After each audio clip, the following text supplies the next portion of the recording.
Good morning to all of you. कैसे हैं आप? उम्मीद करते हैं आप अच्छे होंगे। स्वागत है आपका लाइफ एजुकेशन मैथमेटिक्स क्लासेस। आज हम लेकर आए हैं ज्योमेट्री का कुछ बेसिक कंसेप्ट। तो शुरू करते हैं आज।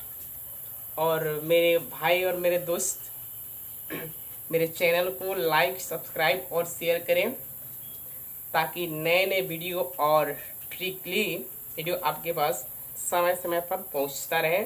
चलिए हम शुरू करते हैं ज्योमेट्री का बेसिक कंसेप्ट। ज्योमेट्री जिसको ज्यामिति कहते हैं,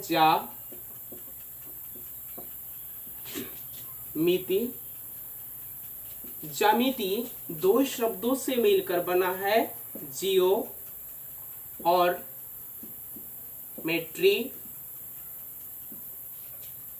जियो का अर्थ होता है पृथ्वी, मेट्री का अर्थ है मापन। अर्थात दोनों शब्दों से हमें यह मालूम चलता है कि ये ज्योमेट्री जो होगा, ये ज्यामिति को, पृथ्वी को मापने के लिए इसका प्रयोग किया जाएगा। तो सबसे देखते हैं 0 पॉइंट से बेसिक कंसेप्ट, और इसके बाद बड़ी से बड़ी क्वेश्चन लेकर आएंगे और सबसे बढ़िया बढ़िया लेकर आएंगे। तो शुरू करते हैं। यह हमारा समझते हैं कि कुछ समय के लिए पृथ्वी है, धरती की समतल इकाई है। तो इसमें हम एक यहाँ पॉइंट देते हैं, इसको हम,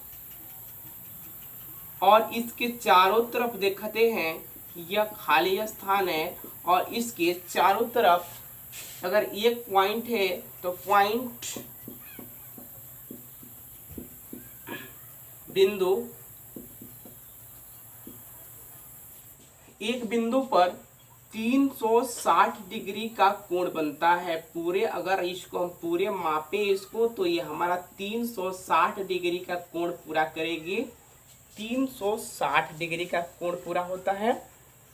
और अगर हम इस बिंदु को दो पार्ट्स में यहाँ बांट देते हैं,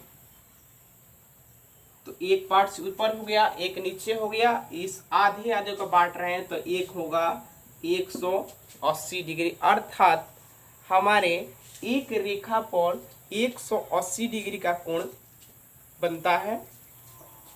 अगर हम इस रेखा को, इस पॉइंट को अगर हम 4 पार्ट्स में बांटे, तो ये चारों पार्ट 90-90 डिग्री का होता है, अर्थात एक समकोण। तो चारों मिलकर के 360 डिग्री का निर्माण हुआ।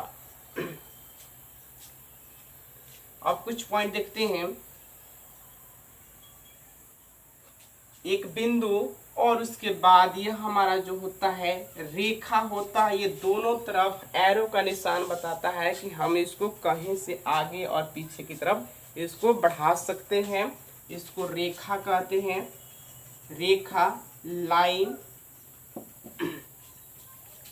अगर इस लाइन को हम एक तरफ स्टॉप कर दे, दूसरी तरफ बढ़ाते रहें, इसको किरण कहते हैं, किरण, रे, RAY, रे। नेक्स्ट पॉइंट देखते हैं कि अगर इस लाइन को यहां से काट करके इतना निकालते हैं, तो इसको हम कहेंगे रेखाखंड, रेखाखंड। यानी रेखा का टुकड़ा को रेखाखंड कहते हैं। इसको लाइन सेगमेंट कहा जाता है, लाइन सेगमेंट।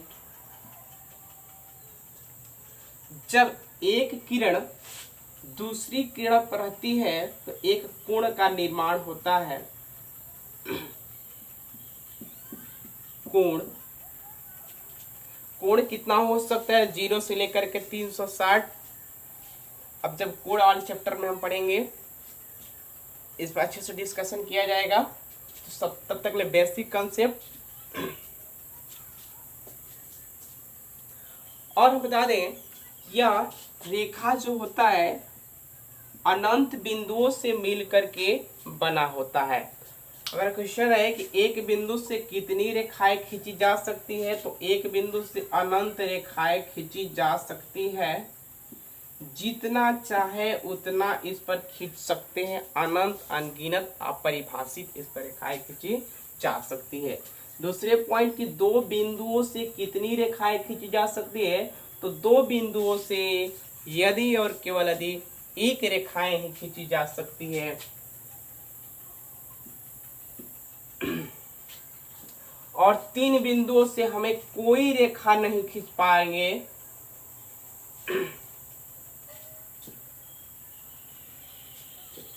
अब उसके बाद हम चलते हैं कि कोई फिगर बनाना है रेखा से, तो दो लाइन से तो फिगर बनेगा, लेकिन यह कोण का बनेगा, यह कोण का बनेगा।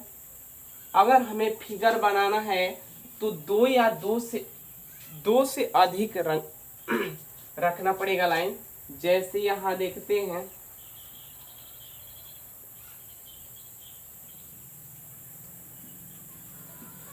ये हमारा त्रिभुज हुआ।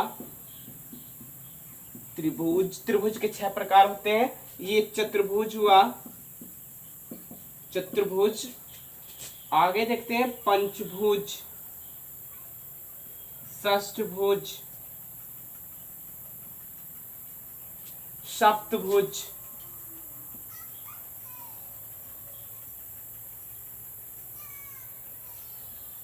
अष्टभुज,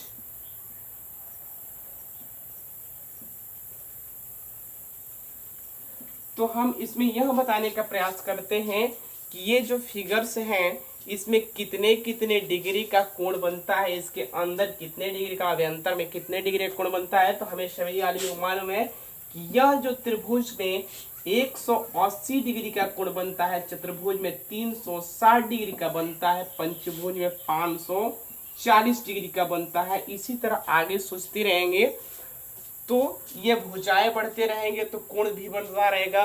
और इसको समझने के लिए सबसे पहले हम एक फार्मूले का यूज करेंगे। तो फार्मूला का यूज होता है कि n-2 into 118 degree, n-1 into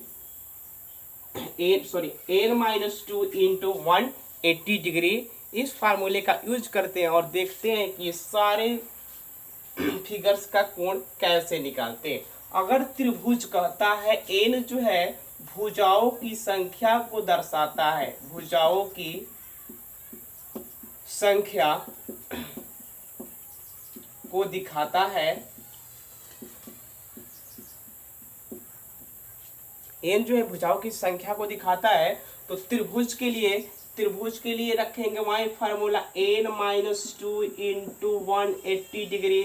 त्रिभुज है तो 3 रखेंगे, 3 में से 2 घटाएंगे तो कितना होगा 1, और 1 में 180 से गुणा करना है तो 180 डिग्री। चतुर्भुज के लिए 2, 4 में से क्या घटाना पड़ेगा 2 गुणे 180, 4 में से 2 घटाएंगे तो 2, 18 दूनी 36, 360 डिग्री का होगा। पंचभुज में 5 में से 2 घटाएंगे गुणे 180, 5 में से 2 घटा 3, 3 54, 540 डिग्री का होगा। इधर से देखते हैं षष्ठभुज में 6 में से 2 घटाना है और 180 से गुणा करेंगे, 18 36, 36 दूना 72, 720 डिग्री का होगा। अगर हमारे षष्ठभुज है तो n-2 यानी 7-2 गुणे 180 डिग्री, तो घटाएं 5, 18 25 90, 900 डिग्री का होगा। अष्टभुज में 8 भुजा है, 8 कोणों का जो कितना होना चाहिए तो देखते हैं 8-2 गुणे 180 डिग्री, 8 में से 2 घटाया 6 गुणे 18, 180, 18 5 90, 18 108, 1080 डिग्री का यह कोण बनता है। तो इस तरह से हम चाहें तो जितना हो भी भुजा वाले फिगर्स हो उसके हम कोण इस तरह से निकाल सकते हैं। तो आज रहा ये सिमेट्री का बेसिक कंसेप्ट, और इस पर हम कल बढ़िया बढ़िया सवाल लेकर आएंगे। जो सबसे ट्रिकली मेथड से हल होगा। तो इस चैनल को लाइक, सब्सक्राइब और अपने दोस्तों में शेयर करें।